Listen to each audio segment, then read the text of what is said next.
बिस्मिल्लाहिर्रहमानिर्रहीम। अस्सलाम वालेकुम स्टूडेंट। आज हम पढ़ेंगे automatic spelling and grammar checking कि automatically spelling and grammar checking किस तरह किया जाता है उसके बारे में हम पढ़ेंगे। बाय डिफॉल्ट मतलब वो हमेशा होता है वहाँ पे MS word automatically checks a document for spelling and grammar errors.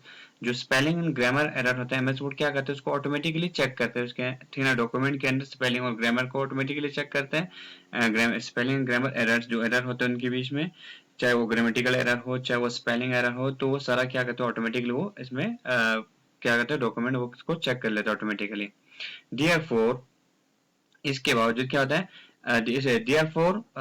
therefore you may not need to run a separate spelling and grammar check। जो आपको यहाँ पे क्या बताता है therefore may not be need to be need आपको जरूरत नहीं होगा to run a separate spelling and grammar check. आपको स्पेलिंग एंड ग्रामर को सेपरेट चेक करने की जरूरत नहीं है। वहाँ पे these error are highlighted और जो एरर इसमें आ जाता है आपको सेपरेट वहाँ पे स्पेलिंग एंड ग्रामर चेक करने की जरूरत नहीं है वहाँ पे, क्योंकि ये क्या करता है these errors are highlighted और इन एरर को क्या करता है हाईलाइटेड कर देते हैं। वहाँ पे दिखाता है हमें बाय कलरेड वे लाइंस और उसको हमें कलरेड वे लाइन में हमें दिखाता है। एज डिस्कस्ड एर्लियर इसके बारे में कलर जो लाइन है उनके बारे में हमने इससे पहले वाला क्लास के अंदर हमने पहले वाले वीडियो के अंदर हमने पढ़ा हुआ है इसके अंदर। However इसके बावजूद भी क्या होता है if the automatic spelling and grammar checking settings यहाँ पे क्या बताया if the automatically grammar and checking settings have been be turn off. इसके बावजूद अगर ऑटोमेटिकली स्पेलिंग ग्रामर का जो चेकिंग और सेटिंग बॉक्स क्या होगा टर्न ऑफ होगा वहां पे। Follow this step as shown in figure 3.3। आपको फिगर 3.3 में फिगर 3.3 में आपको एक स्टेप दिया है उसको फॉलो करके आप क्या कर सकते हैं आप क्या कर सकते हैं उसको सेटिंग को आप बना सकते हैं to allow MS word to automatically mark the spelling and grammar errors.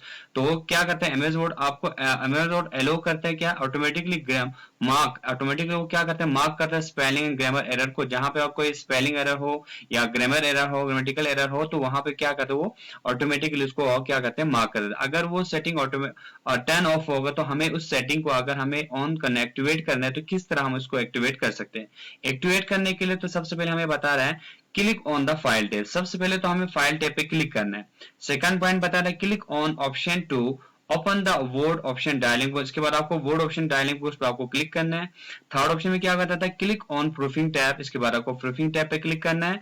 Fourth point click checking the check spelling as you type the option will mark error automatically while you typing. जहां पे आपको कि जो option एक दिया हुआ है वहां पे check spelling and spelling as you type वहां पे चेक बॉक्स है उस पर आपको क्लिक करना है। एंड फिफ्थ पॉइंट आपको बताया checking the use the contextual spelling option will mark the contextual errors। तो वहां पे contextual error का एक चेक बॉक्स होगा वहां पे भी आपको क्लिक करना है उसके अंदर। 6 पॉइंट में आपको चेक ग्रामर विद स्पेलिंग वहां पे चेक ग्रामर विद स्पेलिंग नाम के एक ऑप्शन है उस पे भी आपको क्लिक करना है। 7 पॉइंट आपको बताता है check the mark grammar error as you type option. तो वहां पे एक ऑप्शन और है यहाँ पे चेक बॉक्स है तो वहां पे आपको marks and mark grammar errors as you type तो वो उस ऑप्शन चेक बॉक्स पे भी आपको क्लिक करना है। फाइनली लास्ट में आपको ये सारा सेटअप आपको चेक बॉक्स में आपको क्लिक करना है। चेक बॉक्स में क्लिक करने की वजह से ये सब क्या हो चुके हैं एक्टिवेट हो चुके हैं। इसके बाद फाइनली आपको क्या करना है ओके का। जब आप इस पर ओके करोगे तो ये जो ऑटोमेटिकली स्पेलिंग एंड ग्रामर का जो चेकिंग होता है सेटिंग बॉक्स होता है क्या हो जाता है उसको जब हम कोई भी ग्रामेटिकल मिस्टेक या एरर वहां पे स्पेलिंग कुछ एरर हो जाता है तो क्या करता है उसको मार्क करके हमें दिखाता है। अगर ये सेटिंग बॉक्स अगर ऑफ होगा तो किस तरह ऑन करना है इसके बारे में हमें ये फिगर 3.3 में आपको जो स्टेप दिया है उसको फॉलो करके हम उसको डीएक्टिवेट जो हमने वहां पे टर्न ऑफ हो चुका है उसको हम टर्न ऑन कर सकते हैं। उसको अगेन हम उसको ऑफ एक्टिवेट कर सकते हैं। तो ये सेटअप आपको 3.3 में आपको बताया। तो हम आपको इसको पूरा प्रैक्टिकली आपको दिखाएंगे कि किस तरह हम उसको एक्टिवेट कर सकते हैं ठीक है ना।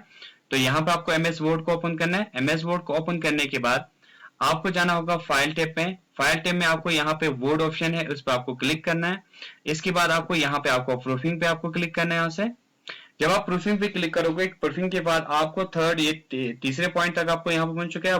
फोर्थ पॉइंट आपको यहाँ पे बताता है चेक स्पेलिंग एरर। इस चेक बॉक्स पे आपको क्लिक करना है क्योंकि ये तो ऑलरेडी क्लिक है इसलिए ऑलरेडी एक्टिवेट है इसके अंदर। तो यहाँ पे इसके बाद आपको अगर ये सब डीएक्टिवेट होगा तो उस वक्त यहाँ पे आपका जो निशान होगा यहाँ पे वो निशान यहाँ पे नहीं होगा।